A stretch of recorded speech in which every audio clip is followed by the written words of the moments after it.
Hello students, आज जो chapter शुरू करने वाले हैं उसका नाम है सेल। सेल सबसे छोटा स्ट्रक्चरल फंक्शनल यूनिट होता है लाइफ का। इसका सेंटर होता है न्यूक्लियस और ये उसी तरह से होता है जैसे एटम होता है केमिस्ट्री में। यानी किसी भी चीज़ की सबसे छोटी यूनिट एटम होती है केमिस्ट्री में, तो बायोलॉजी में हम बोल सकते हैं कि सेल होती है। यहाँ देख सकते हैं हम कि स्टमक और लंग्स दो ऑर्गन्स है और दोनों के अलग अलग फंक्शंस है, लेकिन ये दोनों ऑर्गन्स एक छोटी सी यूनिट से मिलके बने होते हैं जिसको बोलते हैं सेल। ठीक है, तो सेल अगर मैं बात करूं तो सबसे छोटी स्ट्रक्चरल और फंक्शनल यूनिट होगी जिससे कोई भी लिविंग ऑर्गेनिज्म बना होगा। स्ट्रक्चरल और फंक्शनल यूनिट की बात करें तो मतलब क्या होता है स्ट्रक्चरल और फंक्शनल का। ठीक है, तो सबसे पहले देखते हैं हम कि स्ट्रक्चरल का मतलब क्या होता है। स्ट्रक्चरल मतलब जिससे कोई भी चीज़ का स्ट्रक्चर बना हो, यानी एक लार्ज स्ट्रक्चर का स्मॉल पार्ट सेल कहलाएगा। तो सारे लिविंग ऑर्गेनिज्म जो हैं वो सबसे छोटे पार्ट सेल से मिलके बने होते हैं। सो उस हिसाब से अगर मैं सबसे छोटी यूनिट की बात करूं, एक दीवार की या एक वॉल है, वॉल की सबसे छोटी यूनिट जिससे उसका स्ट्रक्चर बना है, तो मैं बोल सकता हूं कि वो ब्रिक्स से बना होगा। ठीक है, ईंटों से बना होगा, तो ब्रिक्स उसकी स्ट्रक्चर, तो जो ब्रिक्स होगी वो सबसे छोटी यूनिट हो गई। उसी तरह से एक लिविंग ऑर्गेनिज्म के अंदर सबसे छोटी यूनिट जिससे स्ट्रक्चर बना होता है वो होती है सेल। ठीक है, अब अलग अलग तरह की लाइफ प्रोसेस हम करते हैं, जैसे हम ब्रीथ करते हैं, सांस लेते हैं, हम ग्रो करते हैं। ठीक है, तो ब्रीथिंग एक प्रोसेस हो गई, एक मूवमेंट हो गई, हम चलते हैं, हम ग्रो करते हैं। ये सारी लाइफ प्रोसेसेस किसकी वजह से परफॉर्म होती है? ठीक है, कभी सोचा है आपने कि सारी लाइफ प्रोसेसेस किसकी वजह से परफॉर्म करती है? ये सारी लाइफ प्रोसेसेस सेल्स की वजह से परफॉर्म होती है। तो हम कह सकते हैं कि cells are the smallest unit that can perform all the life processes. Okay, so next topic हमारा आता है सेल साइज। सो अगर हम ऑब्जर्व करें एक राइस ग्रेन को, तो उसकी साइज़ होती है 10 to 15 मिलीमीटर की। फिर अगर हम ऑब्जर्व करें कि एक अमीबा को, तो अमीबा 200 से 500 माइक्रोमीटर का होता है। फिर एक पोलन ग्रेन को ऑब्जर्व करें तो वो 80 माइक्रोमीटर का होता है। फिर अगर हम स्किन के सेल को मेज़र करें तो वो 30 माइक्रोमीटर का होता है। फिर अगर हम बात करें रेड ब्लड सेल की, आरबीसी की, तो वो 10 माइक्रोमीटर का होता है जो आपके ब्लड में होता है। फिर यीस्ट सेल की बात करें तो वो 5 माइक्रोमीटर का होता है, और अगर एक बैक्टीरिया की बात करें तो वो 1 माइक्रोमीटर का होता है। सो इस हिसाब से हम बोल सकते हैं कि वायरसेस तो और छोटे होते हैं जो नैनोमीटर के होते हैं। कोरोना का वायरस 100 नैनोमीटर के आसपास होता है। तो जितना छोटा ऑर्गेनिज्म उतनी उसकी साइज़ छोटी होती जाती है। लार्जेस्ट सेल जो हम ऑब्जर्व करते हैं इन्वायरमेंट में वो है ऑस्ट्रिच का एग, जो 170 मिलीमीटर का है। माइकोप्लाज्मा 0.1 बैक्टीरिया है जिसकी साइज सिर्फ 0.1 माइक्रोमीटर है। नर्व सेल ह्यूमन बीइंग के अंदर सबसे बड़ा सेल माना गया है जिसकी साइज 1 मीटर तक हो सकती है। और प्लांट के अंदर ग्रीन एल्गे में एसिटोबुलेरिया 10 सेंटीमीटर का सबसे बड़ा सेल माना गया है। अगर हम ऑब्जर्व करें यहाँ पे वेल का साइज़ और ह्यूमन बीइंग का साइज़, तो जाहिर सी बात है वेल का साइज़ काफ़ी बड़ा है और ह्यूमन बीइंग का साइज़ कम है। तो ऐसा नहीं होगा कि वेल के अंदर बड़े बड़े सेल होंगे और ह्यूमन बीइंग के अंदर छोटे छोटे सेल होंगे। वेल के अंदर जो सेल होंगे वो भी माइक्रोस्कोपिक ही होंगे और ह्यूमन बीइंग के अंदर जो सेल है वो भी माइक्रोस्कोपी है ना, माइक्रोस्कोप से देखने वाले ही होंगे। तो ज़्यादातर सेल कैसे होते हैं, वो माइक्रोस्कोपिक होते हैं, यानी कि बहुत छोटे होते हैं। अगर हम ऑब्जर्व करेंगे माइक्रोस्कोप से तो वेल के सेल और ह्यूमन बीइंग के सेल में आप डिफरेंस पता नहीं कर सकते हो। सो अगला टॉपिक हमारा आता है माइक्रोस्कोप। तो अगर हम बात करें माइक्रोस्कोप की, तो माइक्रोस्कोप में एक होता है स्टेज जिस पे ऑब्जेक्ट रखा जाता है, फिर क्लिप को सरकाया जाता है और माइक्रोस्कोपिक स्लाइड जिसको देखना है उसको वहाँ रख दिया जाता है। फिर एक आइरिस डायग्राम होता है जिससे ही ऑब्जेक्ट का रिफ्लेक्शन होता है।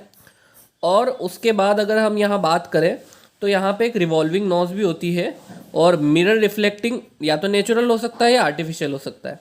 अब ये रिवॉल्विंग नोज है, ये जूम करने के लिए, देखो 40x का मतलब 40x जूम, 5x का मतलब 5 गुना जूम, 10x का मतलब 10 टाइम्स जूम करेगा वो उसको। ठीक है, जितना ज़्यादा यहाँ नंबर होगा उतना ज़्यादा जूमिंग कैपेबिलिटी होगी।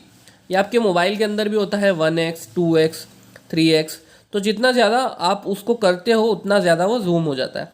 तो ठीक है, तो ये 10x 10 टाइम्स रिप्रेजेंट करेगा, 40x 40 टाइम्स उसको मैग्नीफाई करेगा। लो पावर अगर आप सेट करोगे तो लो मैग्नीफिकेशन, हाई पावर सेट करोगे तो हाई मैग्नीफिकेशन होगा। अगर हम इसके ऊपर की तरफ देखें तो एक होती है बॉडी ट्यूब, और बॉडी ट्यूब से ऊपर होता है आई पीस, जिसमें आप अपनी आँख रखते हो और ऑब्जेक्ट को देखते हो। ये दोनों चीज़ें जो है कनेक्टेड होती है एक आर्म के थ्रू, और इस आर्म में दो नॉब्स होते हैं, एक होता है कोर्स एडजस्टमेंट और एक होता है फाइन एडजस्टमेंट। दोनों से आप एडजस्टमेंट कर सकते हो जूमिंग का। हमें हमेशा स्पेसिमेन को पहले लो मैग्नीफिकेशन पे देखना चाहिए, क्योंकि इससे हमको एक आइडिया मिलता है और दूसरा स्पेसिमेन डैमेज होने से बचता है। उसके बाद अगर हम देखें तो ये पूरा माइक्रोस्कोप है, ये वर्क करता है इस प्रिंसिपल पे कि दो लेंसेज का यूज़ करते हुए हम ऑब्जेक्ट को मैग्नीफाइड कर दें, और वही मैग्नीफाइड ऑब्जेक्ट जूम ऑब्जेक्ट हमको दिखता है। अगला टॉपिक आएगा हमारा शेप। सो देखो, जैसे अम्ब्रेला का शेप होता है, वो शेप मदद करता है हमको पानी को रोकने के लिए, तो उसके शेप की वजह से ही वो सारा फंक्शनैलिटी कर पा रहा है। तो शेप इंपॉर्टेंट होता है, जिस चीज़ का शेप जैसा होगा उस तरह से वो काम करेगा। इसीलिए सेल भी अलग अलग तरह के शेप के होते हैं, जैसा आप इस पिक्चर में देख सकते हैं। अब अगर मैं बात करूं कि हमारी स्किन के सेल कैसे होते हैं या ब्लड के सेल कैसे होते हैं, तो सबका शेप अलग अलग होता है, क्योंकि सबको अलग अलग काम करने। नर्व सेल जो होता है वो दिमाग से सिग्नल भेजता है, तो वो लंबे होते हैं, ब्रांच होते हैं, ताकि वो इजीली सिग्नल को रिसीव कर सके, भेज सके आगे। अब मसल सेल की बात करें तो वो सिलेंड्रिकल होते हैं। सिलेंड्रिकल हेल्प करते हैं उसको कॉन्ट्रैक्शन और रिलैक्सेशन की प्रोसेस में, जैसा कि यहाँ पे आप इमेज में देख सकते हो, सिकोड़ने में और फैलाने में हेल्प करते हैं। जाइलम जो प्लांट में होता है, जो जड़ों से पानी खींचता है, वो हार्ड होता है, रिजिड होता है, होलो होता है और लंबी ट्यूब की तरह होता है, ताकि वो आसानी से पानी ऊपर की तरफ खींच सके, पत्तियों में पहुँचा। ब्लड के अंदर जो आरबीसीज होते हैं वो डिस्क शेप के होते हैं, ताकि इजीली वो पूरे ब्लड में मूव कर सके अपने आप को घुमा के, जैसा कि आप डायग्राम में देख सकते हो। और अमीबा एक सिंगल सेल वाला एनिमल है, छोटा सा, जो माइक्रोस्कोपिक होता है। उसका फ्लेक्सिबल शेप होता है, वो अपना शेप जो है वो टाइम पे चेंज कर सकता है। एक बीमारी होती है एनीमिया, जिसमें नॉर्मल आरबीसी आपका डिस्क की जगह इस तरह से हो जाता है, जैसा कि आप डायग्राम में देख सकते हो, सिकल्ड रेड ब्लड सेल, और इसकी वजह से जो है वीकनेस आती है और बहुत सारी अलग परेशानियां भी होती है। अगला टॉपिक आता है हमारा यूरेका मूवमेंट, कि कैसे कैसे सेल की डिस्कवरीज हुई। को सबसे पहले डिस्कवर किया रॉबर्ट हुक ने 1665 में। इन्होंने ये नाम सेल जो दिया वो ऐसे दिया कि सेल का मतलब होता है स्मॉल रूम, छोटा सा कमरा या जाली।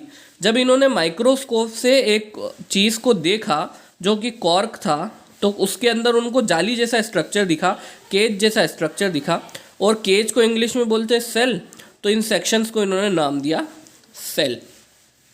आगे जो है सेल की थ्योरी को आगे अलग अलग साइंटिस्ट ने बढ़ाया और अलग अलग इन्फॉर्मेशन उसमें वो ऐड करते गए।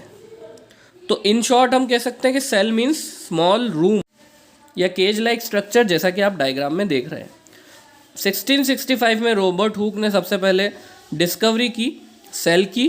फिर 1670s में एंटोन वॉन ने इम्प्रूव किया कि माइक्रोस्कोप की फंक्शनैलिटी कैसे इम्प्रूव हो सकती है, माइक्रोस्कोप पे उन्होंने वर्क किया।